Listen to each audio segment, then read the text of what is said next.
श्री राधे राधे। जय जय श्री कुंज बिहारी, जय जय श्री हरिदास। हरे कृष्ण। दोस्तों, आज भी हम सुनेंगे बिहारी जी के एक चमत्कार की कहानी। दोस्तों, आज की चमत्कार बिहारी जी जिनके साथ किया है उनका नाम है विशाल यादव, जो बरेली का है। बरेली में ही रहते हैं। एक बार उन्होंने वृंदावन बिहारी के दर्शन के लिए वृंदावन आए और उन्होंने एक अद्भुत अनुभव किया भगवान के प्रति, बाकी बिहारी जी के प्रति। आज जो सच्ची घटना के बारे में हम बताने जा रहे हैं, ये घटना बरेली के विशाल यादव के साथ हुआ था 2019 साल में। 2019 में जब विशाल जी वृंदावन गए थे, जहाँ पर उन्होंने श्री बांके बिहारी जी के मंदिर में दर्शन भी किए थे। हालांकि पहले उन्हें वृंदावन में कुछ खास महसूस नहीं हुआ था। फिर विशाल यादव ने सोचा ये भी बाकी मंदिरों के जैसा ही है। ऐसे मन में विश्वास लेके आया था कि बिहारी जी के दर्शन मिलेगा, लेकिन ऐसा कुछ खास नहीं हुआ। फिर एक दिन उनके कज़न का फ़ोन आया कि वो वृंदावन जाएंगे। तो कज़न की बात सुनकर विशाल भी राजी हो गए और उनके साथ दोनों मिलकर वृंदावन की यात्रा करने के लिए चल पड़े। इस बार तो उनके साथ उनका दोस्त भी था जिसका नाम अनिकेत रस्तोगी, जो सिर्फ 24 साल का था। तीनों मिलकर जब वृंदावन पहुँचे तो वृंदावन पहुँचने के बाद जल्दी ही बिहारी जी के मंदिर पहुँचे बिहारी जी के दर्शन के लिए, क्योंकि इंडो का ट्रेन थोड़ा सा लेट था और इधर मंदिर की द्वार बंद होने वाला था। इसलिए बहुत जल्दी बिहारी जी के मंदिर पहुँच गए दर्शन के लिए। फिर भगवान के दर्शन करने के बाद ये तीनों दोस्त बाहर आकर अपनी गाड़ी की तरफ बढ़ने लगे। तभी अनिकेत ने कहा कि उसकी छाती में बहुत दर्द हो रहा है। अनिकेत की ऐसी बातें सुनकर विशाल को लगा ये शायद कोई एसिडिटी के कारण से दर्द हो रहा है।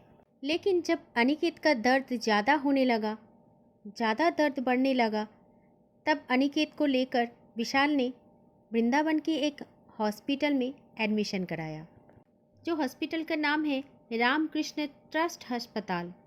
वहाँ पे डॉक्टर ने अनिकेत का दर्द का कारण देखा।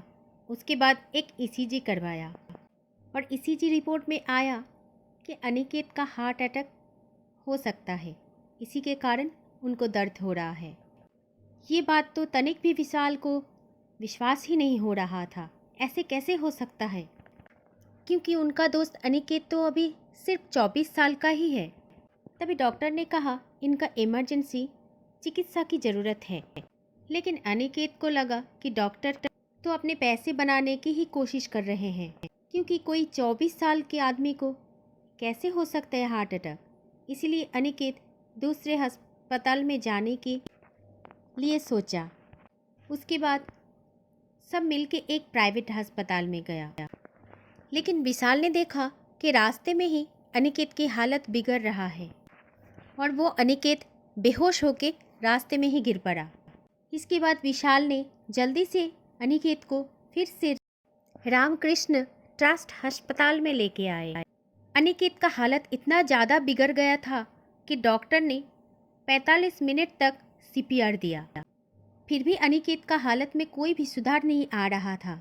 लेकिन जब अनिकेत का हालत ज़्यादा बिगड़ गया, कोई सुधार नहीं आ रहा था, तब डॉक्टर ने विशाल को बताया सॉरी, अब तो कुछ भी नहीं हो सकता। डॉक्टर से इस बात को सुनकर विशाल एकदम से टूट गया। तभी अस्पताल में एक गार्ड दिखा और उस गार्ड ने कहा कि ये दर्द तो ठाकुर जी के मंदिर में बाहर हुआ ना, लेकिन ठाकुर जी तो अपने भक्तों को कभी पीड़ा नहीं देते। देखो, तुम बिल्कुल मत डरियो, सब कुछ ठीक हो जाएगा। इतने में ही एक जूनियर डॉक्टर आया और उसने कहा कि एक आखिरी कोशिश तो हमें करनी ही चाहिए। फिर डॉक्टर ने एक इंजेक्शन लगाने का सुझाव दिया और फिर विशाल को ये कहा कि अगर इस इंजेक्शन ने काम किया तो अनिकेत का होश वापस आ जाएगा, नहीं तो अनिकेत का हालत और भी ज़्यादा बिगड़ सकती है। डॉक्टर की बात सुनकर विशाल ने कुछ भी नहीं सोचा, बिना सोचे समझे अनिकेत के बॉन्ड पे साइन कर दिया। और पेपर में साइन करने के बाद विशाल भगवान बांके बिहारी के सामने अपने सिर को झुकाते हुए कहा, हे ठाकुर जी, मेरे दोस्त को बचा लो। मैं हर महीने आपके दर्शन करने के लिए आऊँगा। इधर जैसे ही अनिकेत को इंजेक्शन दिया गया, अनिकेत का शरीर कई बार झटका लिया और 2 ही घंटे में वो पूरी तरह से ठीक हो गया। और फिर अनिकेत को 10 दिन तक वही अस्पताल में रखा गया और फिर अनिकेत पूरी तरह स्वस्थ होकर अपना घर लौटा। विशाल ने ये बताया कि आज भी वो हर महीने बिहारी जी के दर्शन करने के लिए जाते हैं। विशाल की ये कहानी से हमें एक सीख तो ज़रूर मिला है कि भगवान की ऊपर विश्वास और प्रेम ज़रूर होना चाहिए, क्योंकि पहले विशाल भी सोचते थे कि ये केवल एक मंदिर है, एक विग्रह है, लेकिन बिहारी जी कोई विग्रह नहीं है, वो तो साक्षात कृष्ण है, छोटा सा लल्ला है, कन्हैया है। बिहारी जी मंदिर कोई सामान्य मंदिर भी नहीं है। इस घटना के बाद विशाल का विश्वास बिहारी जी पर और भी ज़्यादा मजबूत हो चुका है। इसीलिए वो हर महीने ठाकुर जी के पास चला जाता है उनके दर्शन के लिए। दोस्तों, भगवान के ऊपर भरोसा और विश्वास जितना प्रगाढ़ होगा, आप भी ये मान जाओगे कि भगवान की डिक्शनरी में असंभव नाम के कोई शब्द ही नहीं होते, क्योंकि मन से एक बार भगवान के नाम ले लो, बिहारी जी के नाम ले लो, तो सब कुछ संभव है। फिर प्रेम से बोलिए, श्री राधे राधे, जय श्री कुंज बिहारी, जय जय श्री हरिदास, हरे कृष्ण।